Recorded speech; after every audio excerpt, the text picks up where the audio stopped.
Good morning, Silver Lake Church. What a beautiful day and weekend for us to be gathering back together again digitally.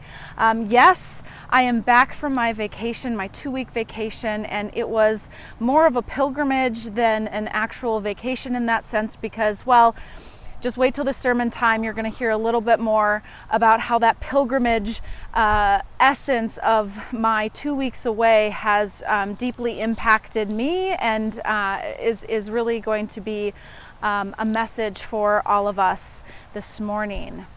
But I do want to thank all of you who took the opportunity while I was away to explore 2 other Methodist churches in our area here in the White Bear Lake, Oakdale precinct, so to speak, that welcomed us with open arms and welcomed you with open arms as guests in their worship space, both digitally and in person. So we give thanks to White Bear Ave UMC and Reverend Bill Eves for being so gracious and welcoming to those of you who are able to join their digital worship. And we give great and wonderful thanks to Reverend Katie Matson-Daly and the people of the Beloved who welcomed you all who did decide to attend that worship with them live last week in their parking lot. So, folks, we are in good hands and we are truly a people of connection. And that is what is so beautiful about our United Methodist tradition that doesn't quite stand up in some of the other mainline Protestant denominations. It's just this ability to have deep connections and synergy with one another, that we can partner in this way. Knowing that we too are on that precipice, like before I left for vacation, we made that vote. We made it official. We are going to go into a time of legacy now, and we have these sister and brother churches around us who are going to continue to help embrace us as we work through that process. And that's connectionalism at its most heartfelt. So we give thanks for those brother and sister communities that embraced you, and I give thanks that they embraced you during my time away.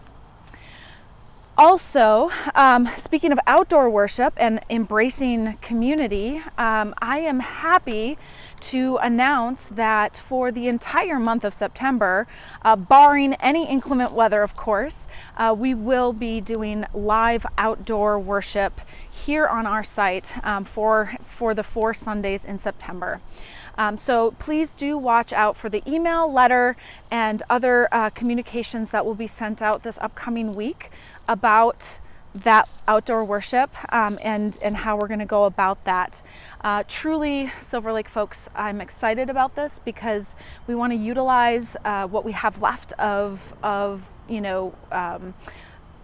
approachable Minnesota weather for us to be outside and be in person, because we have spent so much time being physically distant from one another, and now that we are going into that legacy time, it's all the more important that we have these opportunities to gather, albeit distanced, of course, but we are in person. So we're going to be offering that opportunity the whole month of September. So please keep an eye out for any and all communications about that in the coming week. With that, let us begin our worship service.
Okay. Hi, everybody. It's Karen and Amy, and we're in Amy's backyard. And Amanda's here too. But we just finished participating in the virtual Minnesota Annual Conference for this year. So we just thought we'd take a few minutes and tell you about what we thought. But you go first. It was scheduled to be held in St. Cloud in June, and as you know, those plans had to be canceled. The annual conference planning committee did a really good job of bringing the important business that conference does to a virtual set. They had pre-conference workshops introducing the business and the points that might want to be highlighted. The conference video company, GMTV, I think so. did a very good job with pre-conference training, how to use the chat button, how to raise your hand, so that it had the feel of the regular conference in person in St. Cloud. So one of the things, though, that you can't have when you're virtual, but we kind of did with the three of us, was seeing people that we've seen for years and years, and that is one of the things that at least I missed about an annual conference. We did do the business. We did things like pass the budget, pass the thing about who's going to be on what teams next year, to do the business of the conference. We found out who the newly ordained pastors are going to be, and there's going to be an ordination in October, and we can view that online if we want. We also said goodbye to the saints that have left, or the pastors who have transitioned from one community to another, or who have retired. We also said goodbye to two churches in southern Minnesota that closed this year. They had been serving their communities for over 100 years, and it was time for them to go to legacy. We celebrated those churches and thanked them for all of their service that they had done in the years. Yeah, and one of the things we talked about while that was happening was that, next year that's going to be Silver Lake. And, I think it's bittersweet now. It's going to be bittersweet then, too. But that's part of our journey together. And that's part of the connectional part of the Methodist is we raise up new churches, we hug existing, and we lay down the ones that have served a purpose and need to move to their next phase. I like that part of the Methodist conference. Yeah, me too. I would say, if you wanted to know more, give me a call. Shoot us an email. No. And or ask us both, and we'll let you know what we do know. They're planning for annual conference next June to be in St. Cloud, and we plan to be there. We'll be there as far as we know. As for the general conference, the worldwide conference, that was scheduled to be held in Minneapolis in May, and of course that didn't happen. It's scheduled to be next year in August in 2021. And that's the conference where some decisions will be made that may cause consternation or angst among United Methodist people. Unfortunately, as Methodists, we are still in a holding pattern on some of the theological questions that threaten to split the denomination. But right now, we are United Methodists waiting together. Yeah. I think that's a great way to put it, Amy. Thanks. Oh, you're welcome, Karen. Thank you for watching this video, and goodbye. See you soon.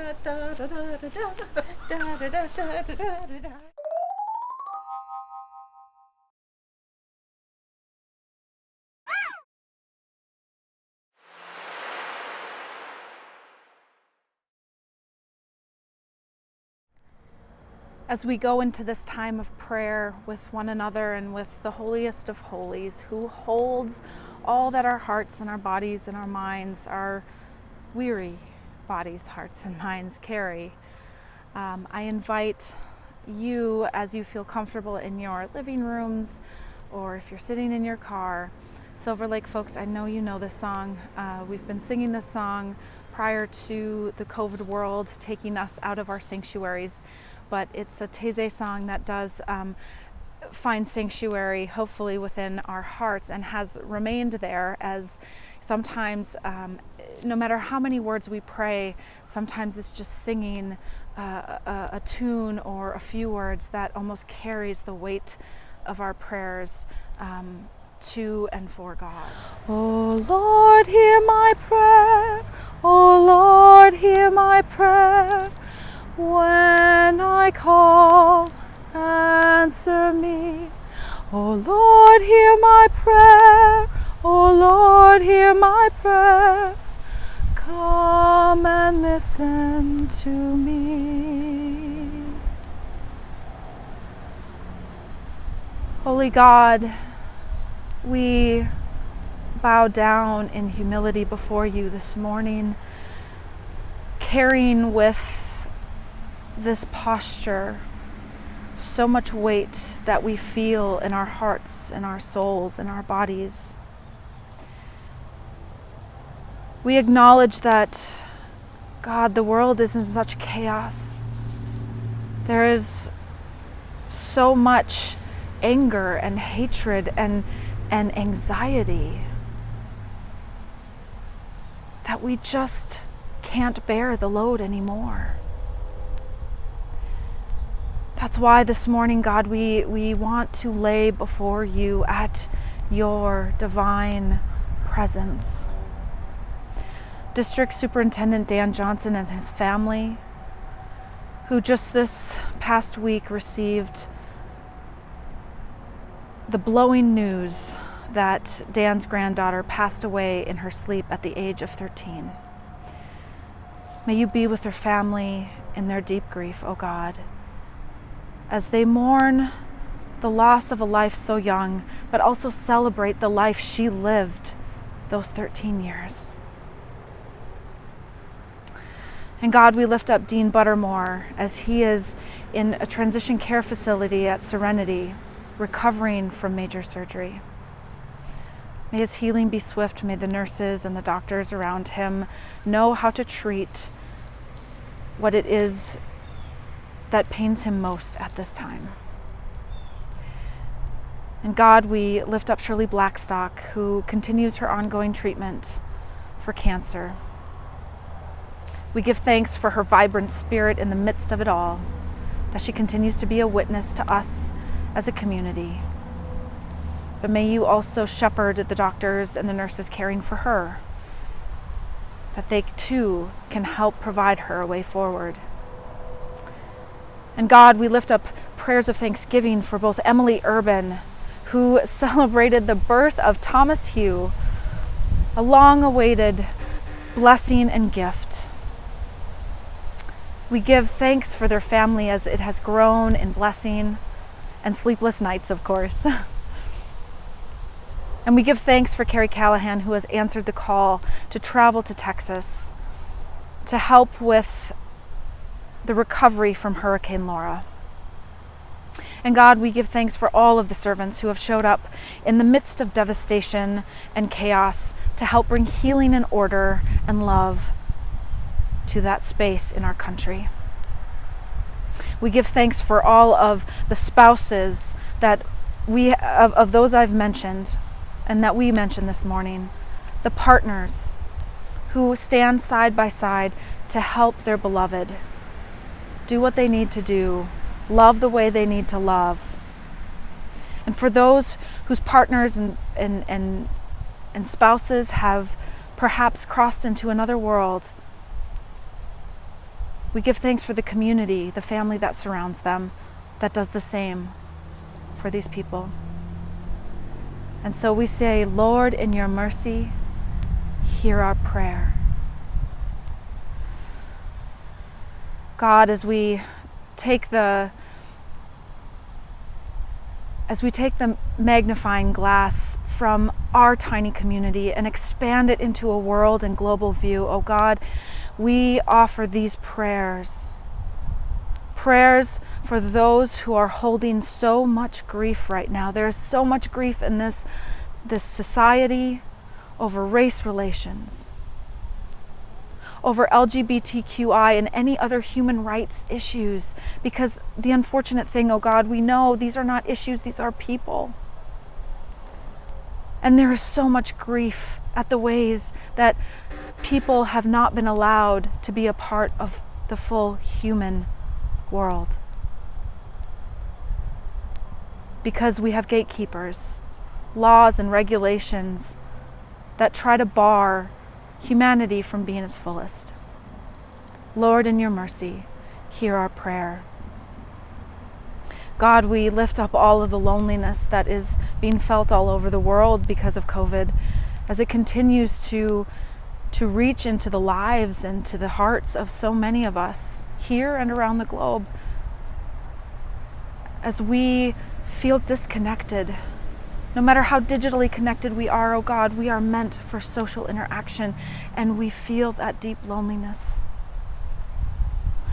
Like Elijah, who ran away and found himself alone in a cave, may you come to this world, to our hearts, to our spirits, and offer a promise of your presence in the still small voice. Lord, in your mercy, hear our prayer. We lift up the teachers and the students who are going back to school in such an unknown time, where their safety is always in question, both for the kids and for the teachers.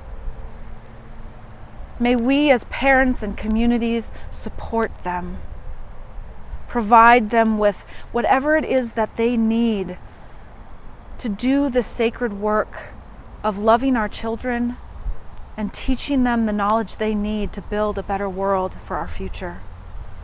Lord, in your mercy, hear our prayer. And finally, God, we lift up this prayer to celebrate the future that is before us. To see it as an opportunity, oh God, not as one drowned in cynicism and division as though it seems, but no, God, that you want us to see that it is a place for us to make a choice to celebrate what new can be born out of the fire. As your disciples, keep our ears to the ground, keep our hearts next to your heartbeat. Show us the way, help us lean forward wherever it is you need us to go, to help truly build a world that is of kingdom worth, where brother and sister can sit down together and break bread, and where we all look at each other across that table and see the light of Christ in one another. Lord, in your mercy, hear our prayer. And so we say now, this sacred prayer, this ancient prayer, this timeless prayer that bonds us together with Christians all around the world and throughout the ages, as we say now, Our Mother, who art in heaven, hallowed be thy name. Thy kingdom come, thy will be done, on earth as it is in heaven. Give us this day our daily bread. Forgive us our trespasses, as we forgive those who trespass against us. And lead us not into temptation, but deliver us from evil. For thine is the kingdom, and the power, and the glory forever. Amen. O Lord, hear our prayer. O Lord, hear our prayer. When we call, answer us. O Lord, hear our prayer. O Lord, hear our prayer. Come and listen to us.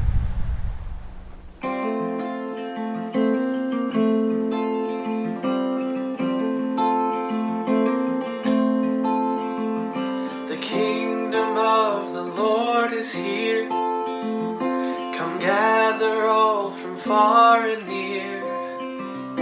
Awake your mind and have no fear. God's arms are open wide. No armor protect its gates. No tangled chains or judgment waits. Just free your blessed heart from hate, and human come inside.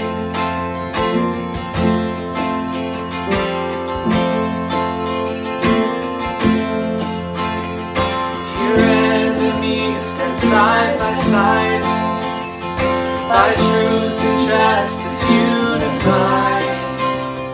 It's growing where the old one died, where any wound is healed. Here earthly cries are not ignored. It blooms and lives forevermore, in places that our hands restore. My selfless love revealed.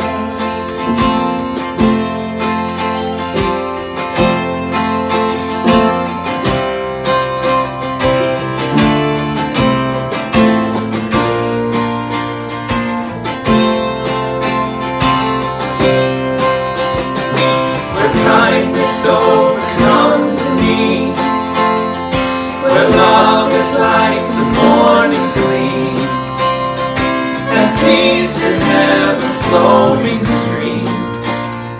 The kingdom lives today, where love and understanding's learned, where prejudice is left to burn, our passion tables overturned. Oh God, show us the way.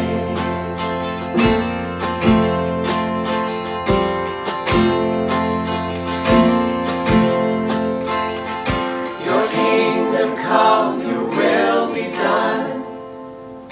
May we sustain what you've begun, till all creation is made one. Oh Jesus, lead us on. The kingdom of the Lord is here. The evening clouds begin to clear. The morning sun is drawing near. Come and reveal the dawn.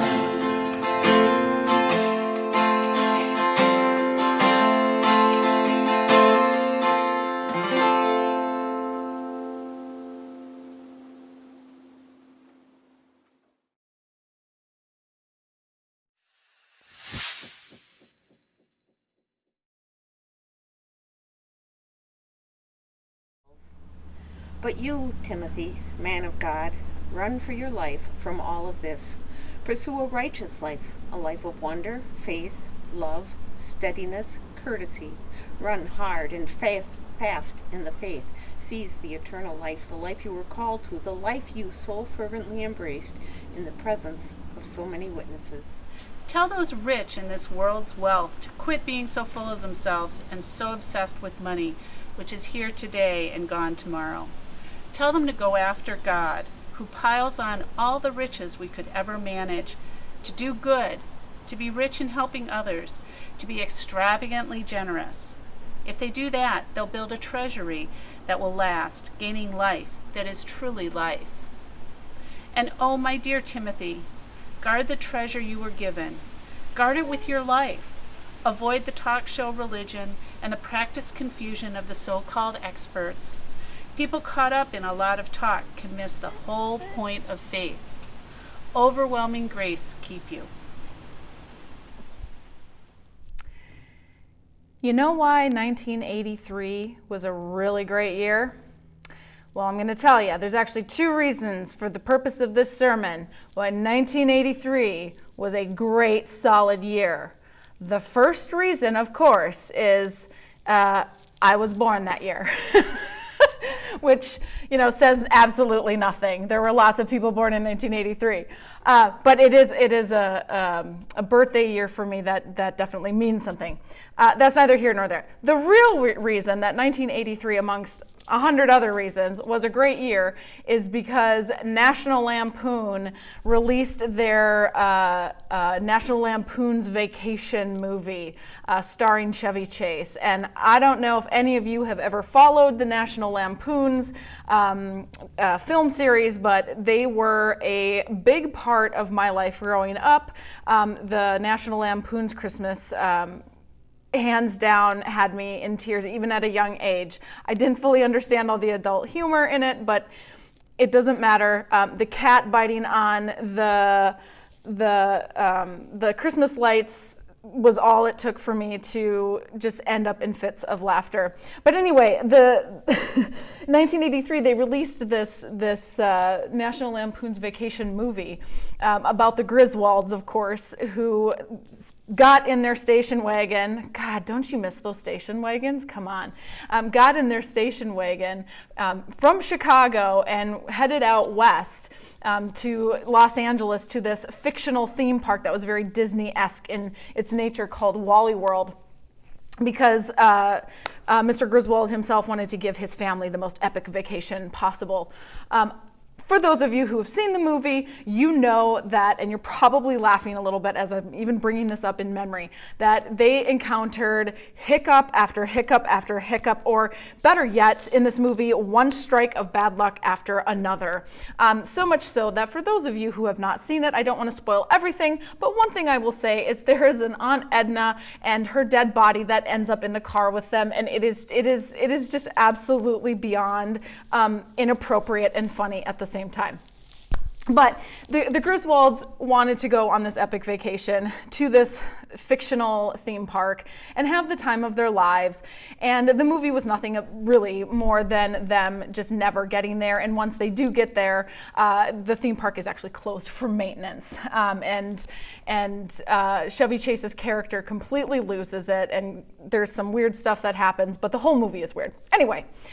Those of you who have been paying attention know that I also have gone on vacation and just returned, a 2-week road trip, just much like the Griswolds, except unlike the Griswolds, my trip from the Midwest here to Northern California and back was mostly filled with awe and wonder and adventure with my daughter and my best friend and her 2 kids. And if any of you were following me on social media, you know that when we packed the vehicle that we drove in, and there were a couple of videos and photos that I provided on social media to show you how incredibly creatively packed we were into this vehicle. And somehow, some way, through the grace of God alone and our willing adventurous spirits, did we literally pile into that car and drive 4,000 miles round trip. But I am back from that trip. And I'm happy to report that there were no deaths or mishaps with cousins that the Griswolds faced in their epic adventure. And my best friend and I did actually reach our original destination. And again, unlike the Griswolds, the redwoods are just there. It's not like a park ranger can just fully come in and shut every single park down or even a glimpse of it from the road. So we did end up having a glorious time in the redwood forests. But I should mention that our adventures both to the redwood forests of Northern California and back, there were lots of stops along the way. Camping in Missoula, Montana, seeing Crater Lake in Oregon, and then of course the redwoods. And on our way back, we did San Francisco for a day and Arches National Park in Moab, Utah. So we certainly gave our children and ourselves quite the geographic education with how the country changes in its geography and its landscape, which was wonderful. So why the heck on earth am I even telling you all these details about my vacation? Well, it's because the scripture texts that I chose for us to nourish our spirits on this morning, that I felt led to share and to engage with, was one of the epistle letters, or as we just know them as the letters in the New Testament, that is named 1 Timothy. And this again was a pastoral letter that was written to a particular disciple at the time named Timothy. And what we heard this morning came actually from the very end of the letter, where Paul, as the tradition goes, whether it was actual Paul or pseudo Paul, as they say, was writing this admonition to Timothy to embrace a certain kind of life. And that life, as the Message translation said, I love this, by the way, because it gives us that modern language that allows us to really chew on this. And it said, so Paul was saying to Timothy, truly, Timothy, as a disciple, as a follower of Christ, or as a person of the way, pursue a righteous life. And in some ways, that word is hard for me even still, because that word has been used over and over again in ways that, what does a righteous life really mean? And most of the time it gets diluted into legalistic, do this, don't do that. And if you do this, you're going to be in favor with God. And if you don't do it, God's going to, strike you down. And that's just not the way of Christ. But the Message translation kind of captures, well, what does it mean to embrace a righteous life? And it says here, it's a life of wonder. It's a life of faith. It's a life of love and steadiness and courtesy. It's about seizing that eternal life, which is in the here and now.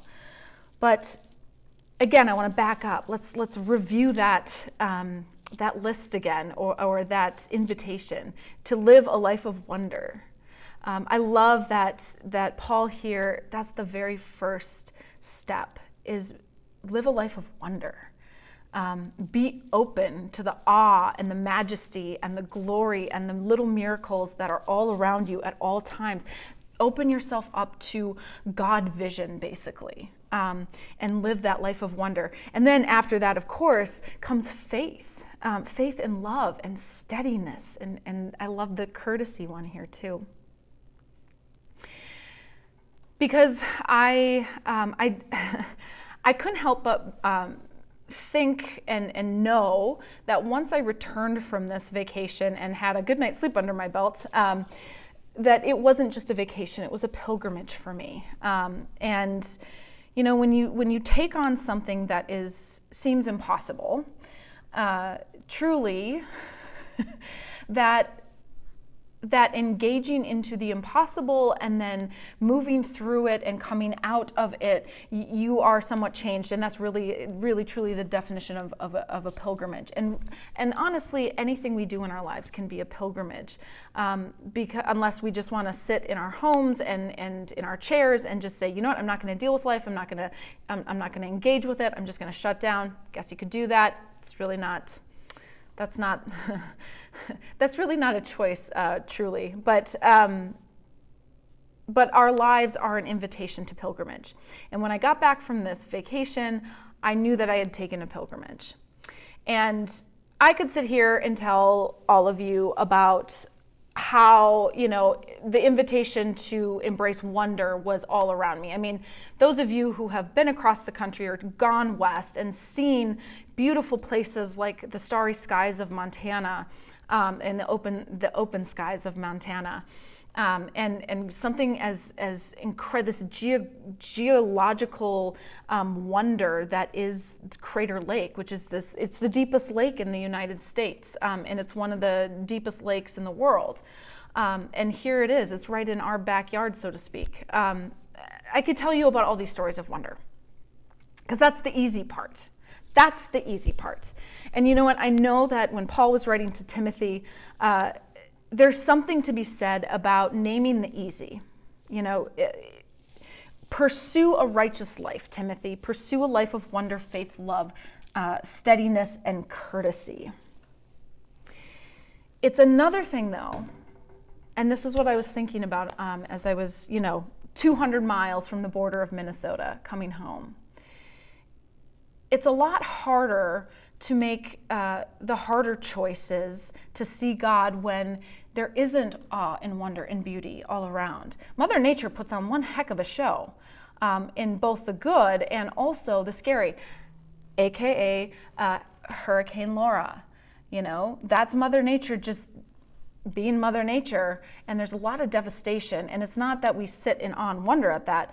We sit in horror at the devastation upon the lives of the people who lived in the wake of that hurricane, right?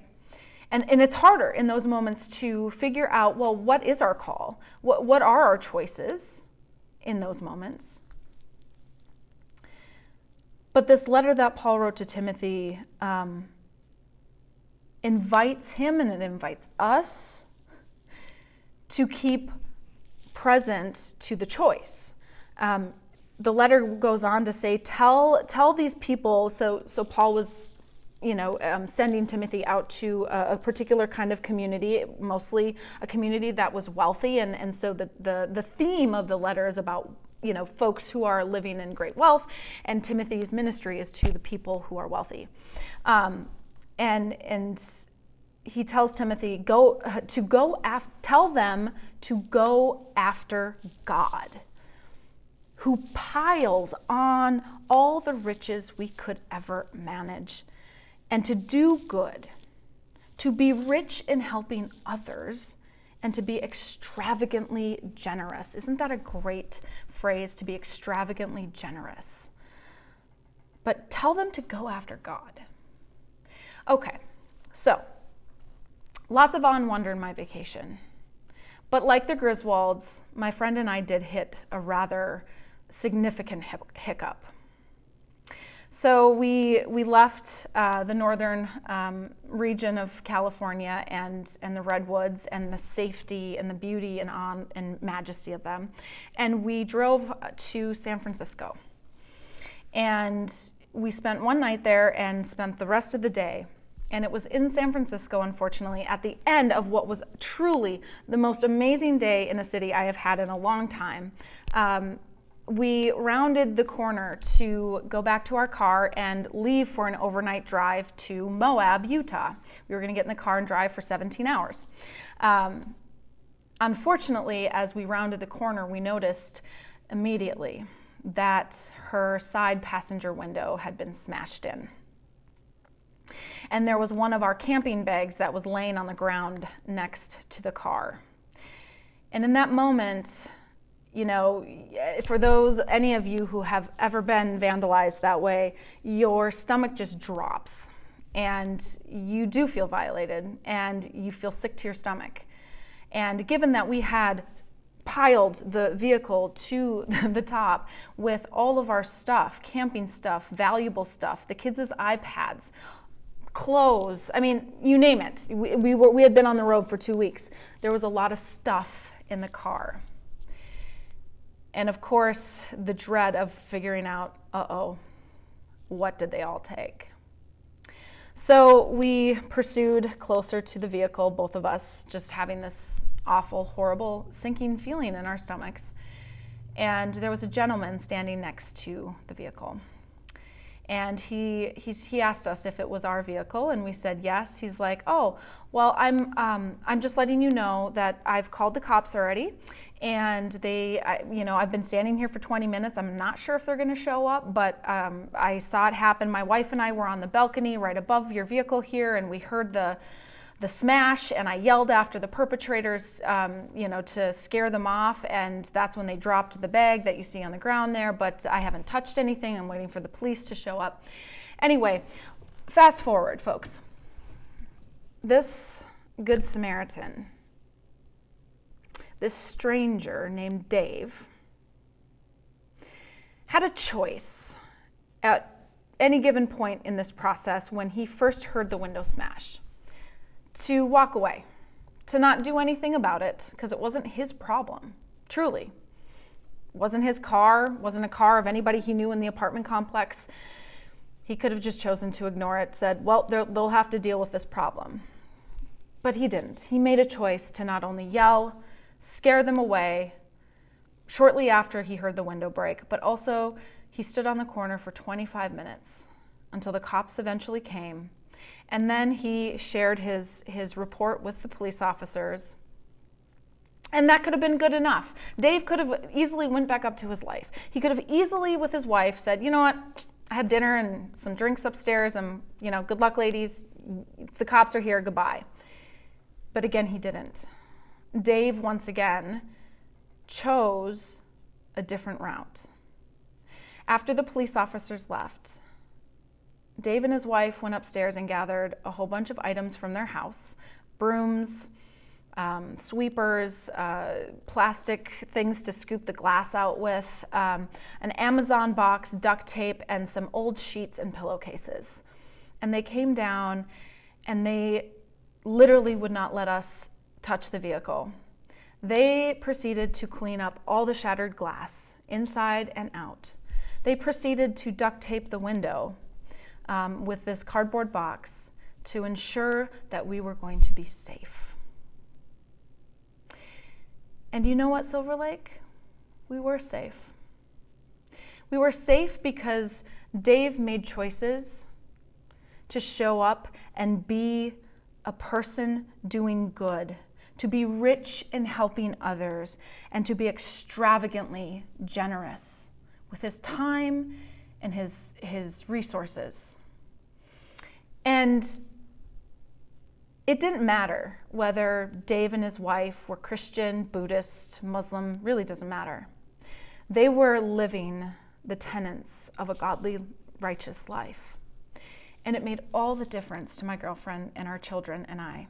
Because as you can imagine, these children, we were all tired, and they came around the corner and also saw that the window had been smashed in.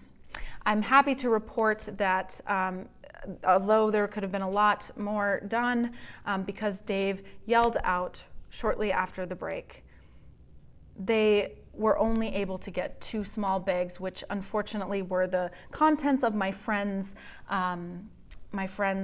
clothing, her children's clothing, and toiletries. So they lost all of that. But like I said, it could have been so much worse. To pursue a righteous life, I just realized, is truly to make the choice. The choice to do good in the face of something that you don't think is connected to you at all. But the reality is, because Dave made that choice, we were not only able to get to Moab and actually continue our vacation, but we were able to safely get home to Minnesota and have the window replaced. His actions forever impacted my memory and my understanding of that pilgrimage. And I stood in wonder that night as I was watching Dave and his wife scoop out shattered glass from our car, going, this is God in the midst of the hard.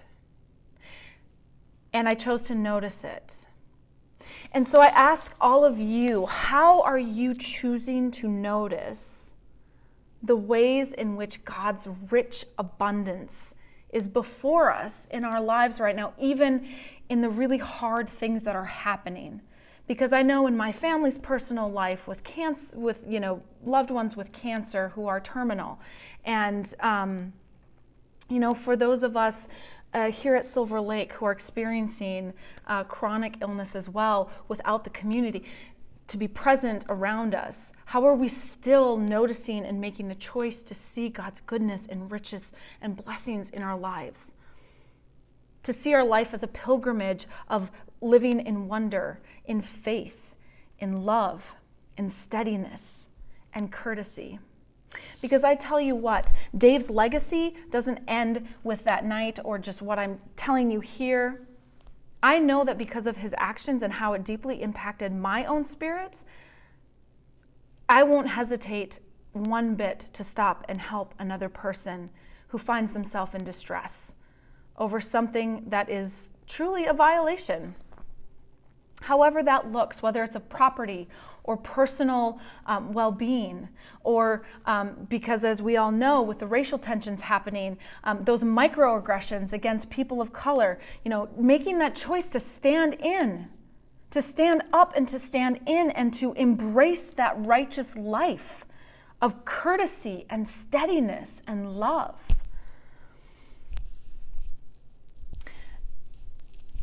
It was no coincidence, I think, that again, as I was entering the borders of Minnesota, that there was this phrase that bubbled up in me as I was really pondering about all that had happened on our trip and about Dave and his wife and the courtesy and the generosity that they offered us.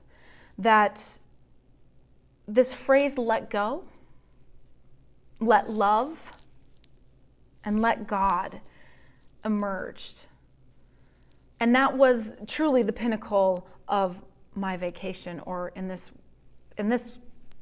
atmosphere, my pilgrimage. To let go, to let love, and to let God, which it took me just a couple more miles down the road to realize if you take the let out of each of those phrases, you're left with an imperative that says, go love God.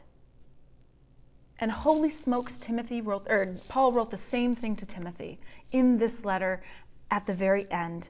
Tell them to go after God. Silver Lake, how are we going to tell the world in our own individual ways and as a church that, yes, we're going into legacy, but still, that is a hard thing. I know that. But we still have a choice to embrace that God is still alive and living and abundant and fully before us. And do we not want to help the world see that? Go love God. That's what this letter is telling us 2,000 years later.